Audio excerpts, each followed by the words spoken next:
Yeni illə bağlı tətil günlərinin 5 yoxsa 7 gün olacağı sualı ictimaiyyətdə maraq doğurur. Qarşıdakı günlərdə Azərbaycanda 31 dekabr Dünya Azərbaycanlılarının Həmrəyliyi günü və Yeni il bayramı ilə əlaqədar istirahət günləri gözlənilir. Bakuvisi xəbər verir ki, hazırda tətilin 5 və ya 7 gün olması məsələsi müzakirə olunur. Bir müddət əvvəl sosial şəbəkələrdə yayılan iddialara görə ölkədə bayram günləri ilə əlaqədar ardıcıl 7 gün iş olmayacağı bildirilirdi. Həmin məlumatlarda 29, 30 və 31 dekabr, eləcə də yanvarın 1-dən 5-nə qədər olan tarixlərin qeyri-iş günü olacağı qeyd olunmuşdu. Bakuvisi məsələ ilə bağlı Nazirlər Kabineti ilə əlaqə saxlayıb. Qurumdan verilən rəsmi cavabda bildirilib ki, hazırda bu barədə heç bir qərar yoxdur.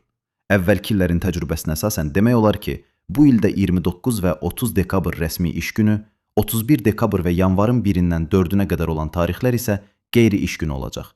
Beləliklə, Yeni il bayramı ilə əlaqədar istirahət günlərinin sayı 5 gün olacaq.